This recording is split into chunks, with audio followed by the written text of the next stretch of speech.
All right. Hello, everyone. My name is Richard Welling. Sorry for the technical issues there. I am a prosthetist at Children's Healthcare of Atlanta. I'm here with my colleague, Rebecca Hernandez, another prosthetist at Children's, and we just wanted to welcome you to this session on tips and tricks for your children who wear upper and lower limb prostheses. We're here to answer your questions about, things outside of just questions you would add about the prosthesis, maybe swimming or cycling, or just things that make life a little bit easier or a little bit harder and how we can help. So, Rebecca, anything to add to that? Yeah, so welcome. Again, we're here to answer any questions. I have about 18 years of experience in pediatric prosthetics. Richard has about the same, but I also wear a prosthesis. I have PFFD, so I've been wearing an above-knee prosthesis for 40 years, so I can add a little bit of a personal touch to it as well if you have any questions.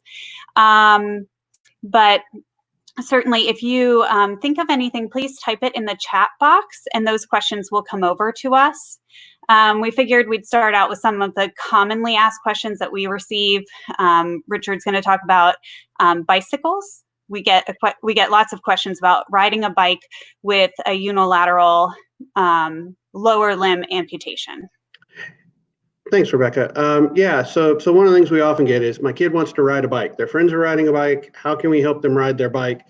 There's a few issues. One of the big issues seems to be, they can't pedal through the entire stroke on their involved side. So one of the options there, you can find them on Amazon. They're called a crank arm shortener. And it's a little plate that goes between the pedal and the crank arm. So you take your pedal off, you put this plate in, and what it'll let you do is you can attach the pedal down here instead of at the end of the crank arm. So if you picture it, one side, their intact side, their pedal line, they're making their great big circle, and then their prosthetic side, they're making a much smaller circle. And so it kind of limits either their flexion of their prosthetic knee or their actual knee, and limits how much that prosthetic socket's kind of getting pushed up into their joint by the bicycle. This typically helps reduce that issue. They're about $120 for a pair. You can't buy them individually like a left or a right. You have to buy the pair. So usually what we recommend is, one family buy them and then go to your clinic and see if there's another child there who hopefully is the other side. And then, that parent buys the second one off of you for that. And then that way you both kind of make out and get your bikes taken care of. With regards to keeping, the foot, if the issue is the foot staying on the pedal, a few options there. One, you can add a cage, just like the old-fashioned bike cages from when we were little. You can still get those and bolt them onto the pedal, and that way can help hold their foot in. Or just going with some Velcro. I've seen it easy as, hook and loop Velcro on the bottom of the shoe and the top of the pedal to help keep that on. One other option we sometimes do is we will add, I call an outrigger. What it is a training wheel, but I don't necessarily like to call it a training wheel. So, some kids get kind of a little upset if you tell them they need training wheels again. But a training wheel on the prosthetic side, that way in case they cannot get their foot off the pedal quickly enough and they're falling to that side, it gives them a little bit of time to get that foot off so they're not worried about falling to that side. So still looking for our first question. So remind them to type those into the chat so we can answer those. Rebecca, anything to add on cycling? Did you want to talk about upper extremity cycling, like terminal devices for cycling? Sure. So if you look, probably for upper extremity, the greatest asset to any sport is the TRS prosthetic catalog. So just Google TRS Prosthetics, a company whose founder is an upper extremity limb deficiency. So he's very active, been very active for years. And he actually has designed a couple of different terminal devices to help with cycling. One that grabs the handlebar for the side that's made more, I'd say more for road cycling was what it was originally designed for. And then for mountain biking, he's created one where you add a small post to the affected side on the handlebar, and then have a rubber grommet on the end of your prosthesis that sits down on the post, with the idea that that design is much easier to come loose if for some reason you come off of your mountain bike, which tends to happen a little bit more than road bikes. And even he's redesigned those a little bit over the year to allow more lateral motion. So that's been something that has helped, kids and adults. Even if it's he doesn't make really pediatric sizes, but they don't really make pediatric handlebar grips too much either. So the adult sizes work pretty well for the pediatric kids. Often one of the reasons for kids who may not necessarily want to wear a prosthesis all the time in the uppers, but their friends are all riding bikes and they need a little help riding bike, and that can often be a reason they say, yep, I want to go get a prosthesis. I want to be able to ride a bike. Yeah. So some of the other questions we get this time of year are swim legs. Is it worth it to get a swim leg? Is it helpful? Some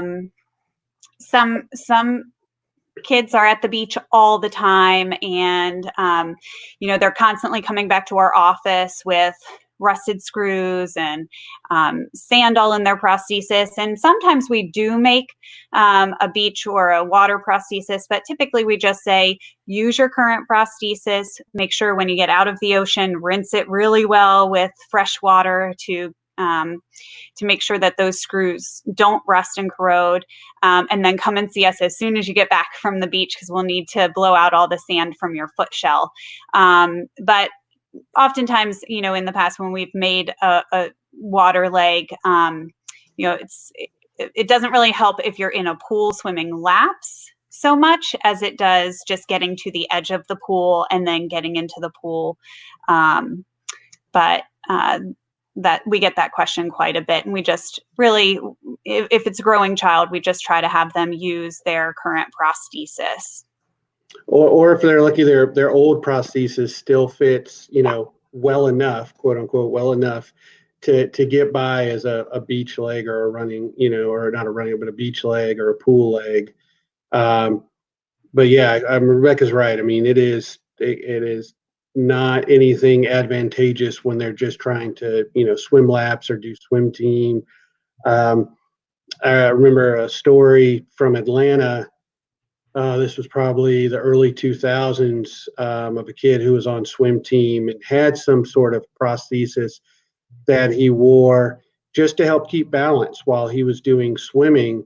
And because he did so well, other coaches said, well, his prosthesis gives him an advantage. And so they made him start swimming without it. And you know what? He still did great. He still, I think, came in second in state in his event without the prosthesis. So yeah, so we kind of disproved that. But typically, no, their regular leg is not anything better than an anchor in a pool. So still looking for questions. So if you have anything you've been wanting to ask, please ask away. I think, we talk about, with regards to uppers, I think with kids, we see a lot of times with children that they will, even if they're fit as an infant, as they start getting a little bit older, sometimes they tend to stop using their prosthesis. This is not unusual. The functional advantage of it right there for, that child. If it's not there, they don't really have body image issues yet. So they will just say, you know what, I'm doing okay. So I'm gonna not wear my arm.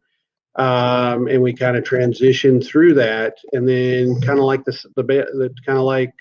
bicycle. Then they figure out there's something. Okay, I want to play baseball. I want to play another sport, basketball.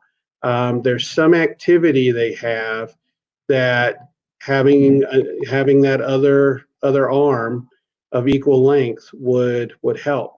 And again, that's where there's lots of options out there. There's lots of different terminal devices that can look at for different activities to help those kids achieve those goals. So in that case, the kids may resume wearing their prosthesis, but it may become more of a tool, almost like a baseball glove,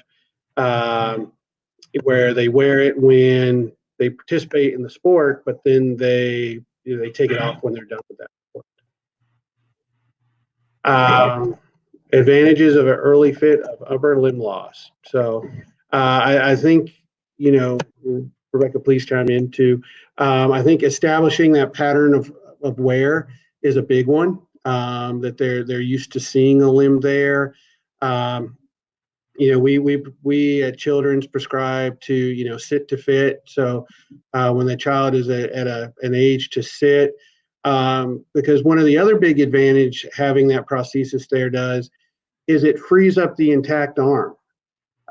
If you have a young child with their limb, and think about sitting balance, they use their hands to help their sitting balance. Well, if their one hand is being used for sitting balance, then they're kind of limited themselves to how they can interact with their world. But if they have a prosthesis and can use the affected side for their sitting balance, now they've freed up that intact hand to interact with the world, to play with toys, to feed themselves. So I think, from a developmental standpoint, it helps the body kind of to balance those out and be more interactive with their world.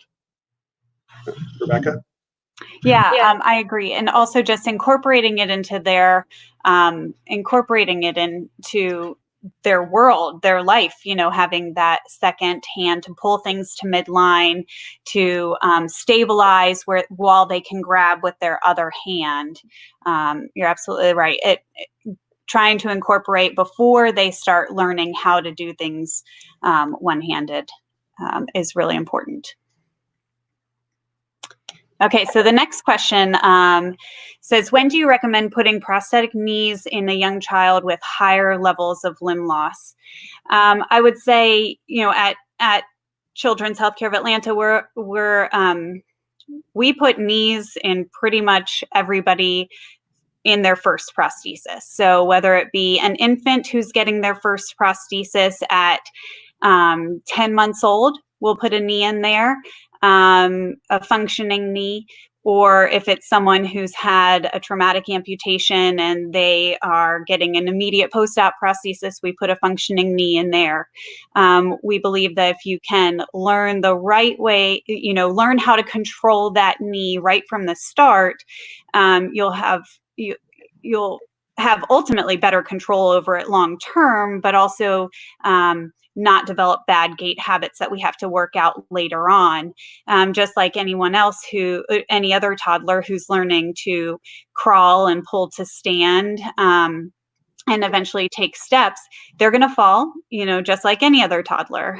So if they are able to learn how to control that prosthetic knee early on, that will benefit them when they go to learn how to run and how to do more advanced gross motor skills. So it's really important for them to learn with a functioning knee how to transition from sit to tall kneel and then pull to stand. Colleen Coulter is a physical therapist we work with who has been instrumental in kind of pushing this concept in the world of pediatric prosthetics by her research. So we're pretty adamant about putting knees even in hip dysarthritis or any higher level amputation right from the start. Yeah, I agree that developmental standpoint of, try to, take your infant and put a knee immobilizer on one of their legs and watch them try to crawl, or watch them try to transition from kneeling to standing. It's difficult. It's very difficult. It's very limiting. We get so caught up in stance, we want to see these kids standing, but they do so much as infants when they're not standing, when they're crawling, when they're kneeling. I think really you don't want to take away that opportunity for them to work in those positions and tall kneel and crawl before they even, we like Rebecca said, we fit when they're pulling to stand. But it's I think there's advantages there, right, with those things they do before they stand.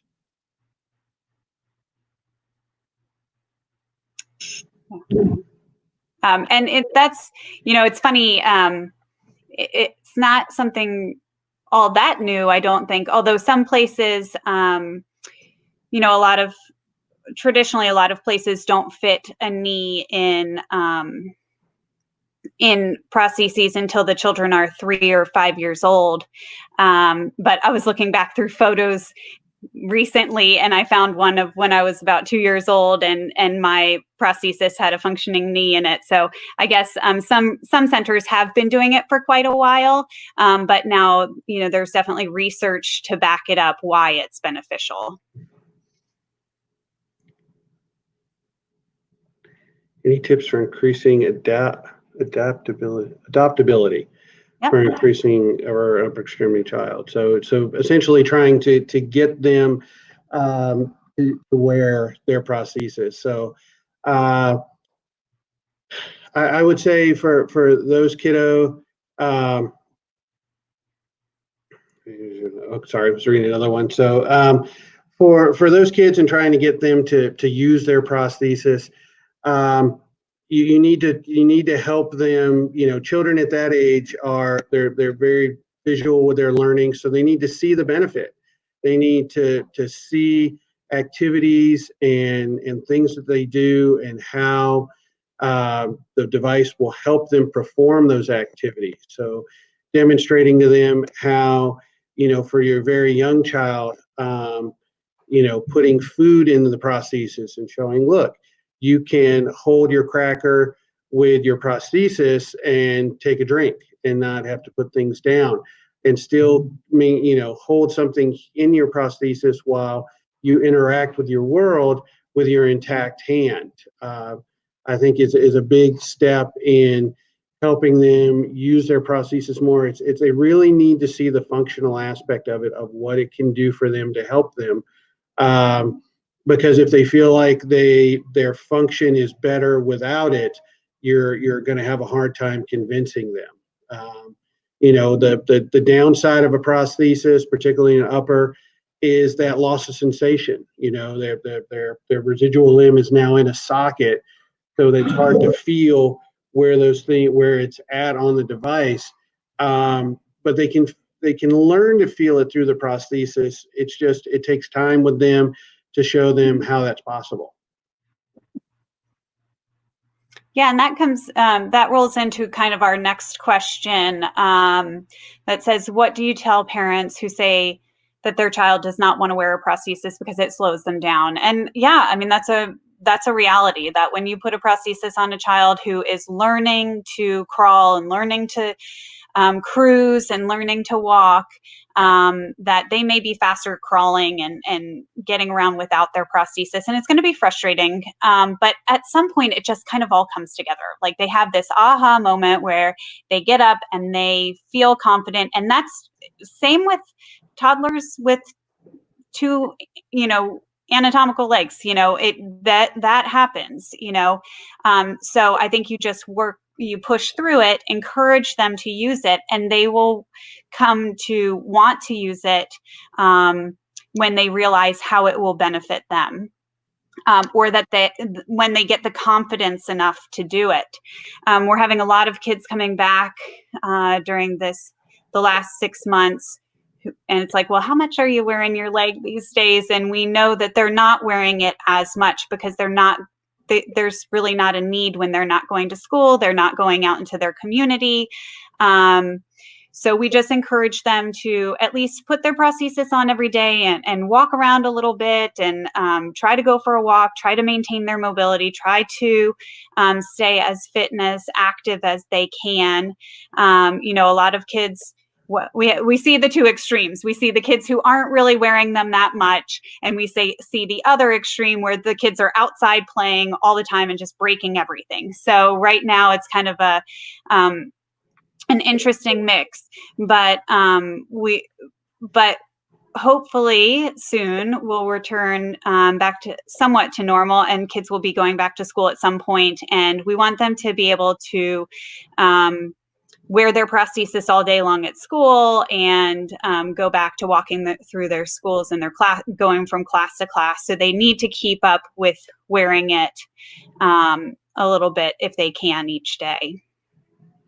Yeah, I think, you know, you're right, the lack of interaction with their peers. You know, I mean, if you have a toddler and, you know, they don't want to wear their prosthesis and they're just kind of sitting, but if their toddler friends around are up and moving, they'll want to be up and moving. You know, for you know, your older kids, school is such a motivator for them.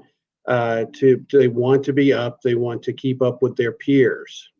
So it's using those interactions with other children to help push them, you know, and push is probably a strong word, to encourage them to keep their prosthesis on and continue, you know, moving with their friends is important.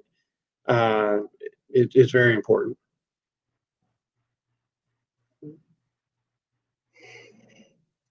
Yeah, the next question says, how do you handle prosthetic fitting in children with lower limb loss who have cancer and are on chemotherapy? It's a really fine line.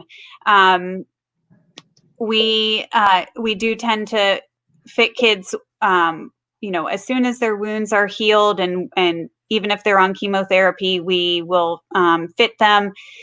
Unfortunately, sometimes when they come into the hospital for their chemo treatments, they'll get loaded with fluids, and their residual limb may swell up quite a bit, and they won't be able to fit in their prosthesis during that inpatient stay. And oftentimes they're not feeling well enough to wear it anyway. So we encourage them to wear it when they want to and when they choose to. We encourage them to do that to keep up their strength and their endurance as much as possible. But, you know, we don't want to push anybody to do anything that they're not comfortable doing during that time.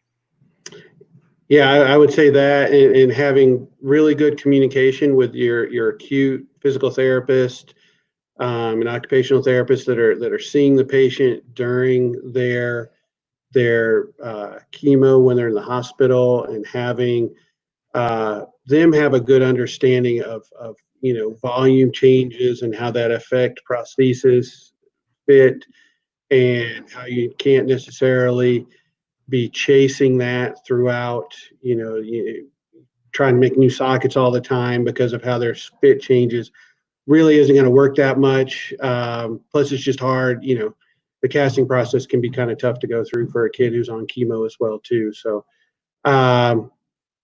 so it's just, like Rebecca said, it's a balance of what they're able to do.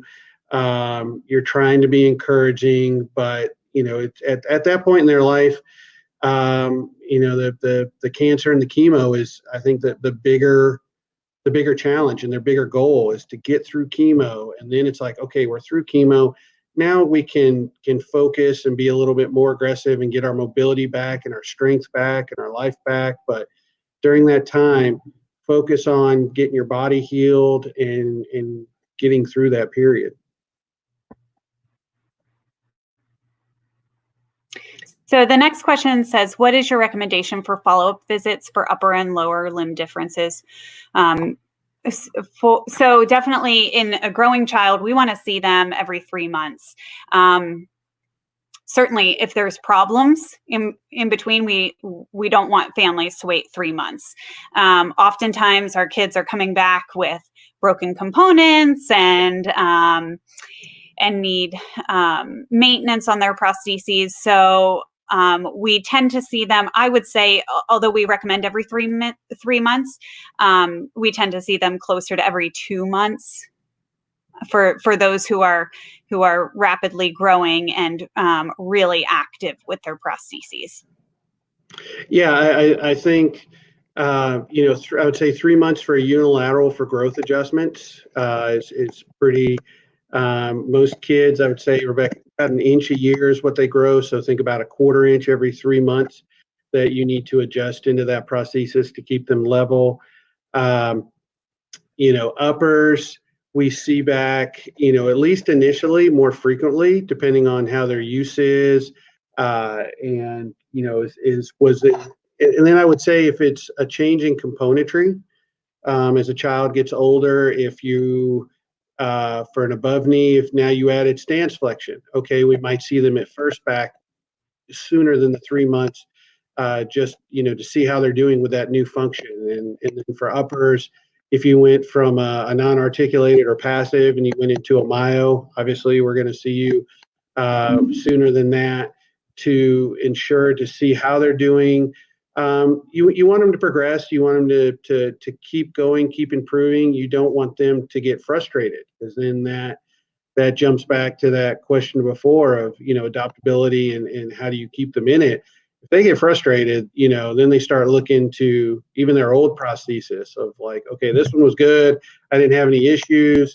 I want to go back to that, so the balance of visits versus keeping them engaged and improving and showing them the benefit of this new technology you gave them, showing them how it's making their lives a little easier. But, we see kids as needed, really. I mean, the 3 months is our standard follow-up, but we encourage parents to call anytime they need anything. If they're running low on socks, if they're running low on, liners or whatever, we just encourage an open communication with our patients so that they can get whatever they need right when they need it. Mm-hmm. Yeah, I mean, having a leg sitting at home because they don't have something doesn't do them any good, doesn't do us any good. I often, for my lowers, you want to encourage wear. So, I think one of the things is a lot of times parents will see the cost of a prosthesis and get concerned about, scratching it, breaking it, damaging it somehow. And it's like, just let them go. Let the kid be a kid. My job here is to, if they break it, I fix it, so just don't ever hold them back because you're worried about the prosthesis. We'll take care of that. So the next question says, how do you prioritize care for a child with multi-limb loss? If someone's missing both of their arms, especially at a high level, we tend to not put much on their lowers, on their lower limbs, because they use their feet as hands. So we try not to. It's hard. We try to give them shoes that maybe are accommodative with like a lift or something. If one lower limb is longer than the other, we try to equalize their leg lengths for when they're walking, but they need to be shoes that can be slipped on easily and independently. But because if they're in a classroom setting and they need to write with their feet, we need those shoes to come off pretty easily. And then if there is a way that we can provide upper prostheses, if they have enough residual limb, then we will certainly do whatever. It depends on what they have and what we have to work with. Yeah, and I would say, if it's a case where, if you have maybe say one upper and one lower involvement, we'll typically treat the lower first because we do need to get them up and mobile and balanced at first. If they have the one intact hand, again, they can typically interact with their world through that intact hand, but we need to get them up and moving first. So we'll do the lower before we do the upper. Okay. Next question is, what do you do if a child wants and needs a sports or activity-specific prosthesis and insurance only pays for one? With regards to uppers or lowers, Rebecca? I mean, it's Yeah, that's a loaded question. So, so I would say what we strive to do for younger kids with lower extremity limb loss is provide a prosthesis that they can play multiple sports with. Kids aren't going to stop, and they're not going. And when they're going out to the playground to switch into a prosthesis that would be good for them to play tag in, running around at recess, they're not going to, put on a different prosthesis when they want to go play basketball in PE. So we try to make a prosthesis that is good for a variety of activities and a variety of sports until they get to an age where they are competitive in sports and may need something that is a little higher functioning. We see a lot of kids walking around on running blades. They like to walk on them all day long, but it's not really the most appropriate thing for them. That was designed for a specific activity. Mm-hmm. So we try to encourage a good all-around prosthesis until they decide that they're going to specialize and focus their time in one competitive sport. And at that point, we reach out to Challenged Athletes Foundation to help fund running prostheses or a sports-specific prosthesis. But that's for lowers. Richard, do you want to talk more about uppers? Sure. And I would say CAF even for uppers as well. But, I would also encourage families, you can reach directly out to companies. Don't feel like that's an avenue. I don't know how far it will get you. I've had a couple of families be successful doing that. But, it's with uppers. Again, it depends on what we have. Typically, we can get one prosthesis, but maybe two terminal devices approved, depending on what they are. So that might be an option to look at, is adding, a second terminal device in that case to when you get a new prosthesis. But really, it a lot of times it comes down to that third party to provide a grant to help offset the cost. There's several out there. You Google it. There is Challenged Athletes Foundation. There's the Jordan Thomas Foundation out of, I think, Tennessee. So there's other groups out there. There's fundraisers I've heard of families doing for everything all the way up to the microprocessor knees. I've heard people doing fundraisers and races to help offset costs. So I think it's about having a good, honest conversation with your prosthetist of, here's what we're looking at. What's your experience in this? And then, what do we need to do to kind of help make this happen for them? So we just have a couple of minutes left in our session. Any other questions? So, and I would say, I mean, this is, it's one thing that Colleen has always taught us is, pediatric limb deficiency does not resolve itself. This is a lifelong condition. And really, as we go through with pediatrics, we're really trying to put these kids in their best possible place when they're an adult. So, we discourage them. They love to hop around for the lowers, trying to discourage that, to try and protect those lower joints on the intact side, because they've got to use them, for 90 more years, and really just take care of themselves. Rebecca? Yeah. So one more question just came in. How do you handle insurance denials? Man. It's tough. We appeal. We do peer-to-peer reviews with our physicians, and then we keep trying until we get the child what they need, whether that be through an alternate funding source or maybe just changing the components just a little bit so that they can still get what they need. Oh, for upper limbs. Okay. Yeah. And that's very challenging. That's very challenging, particularly as the kids get into teenagers and we start getting into myoelectric prostheses.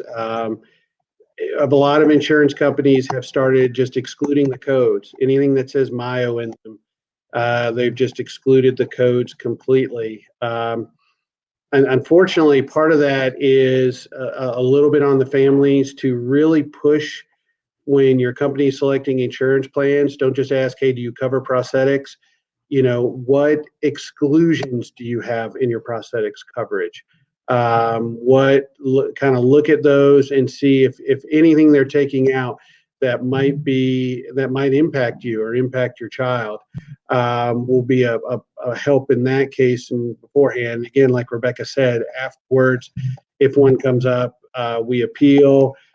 We have good relationships with our physicians, so encourage that your physician may need to do a peer-to-peer and explain why your child would benefit from this technology, and what it can do to help them.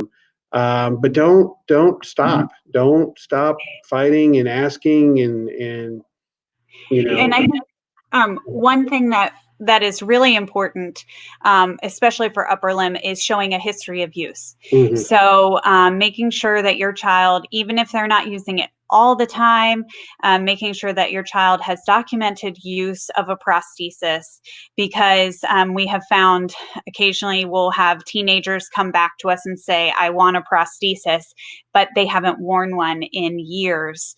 And insurance companies will say, you've been doing fine without it. Why are you asking for one now? And that's, just having documented visits with your orthopedist, with your prosthetist, and with your physical therapist really helps in the fight for getting especially higher or more advanced technology devices. And I would say for uppers, keep your request focused on function. If you go the cosmesis route, even if it is a cosmetically pleasing prosthesis, insurance companies tend to be like, so keep it functional. Focus on, they cannot do this life skill, this activity of daily living. This prosthesis will help them do that. Keep it focused on that area.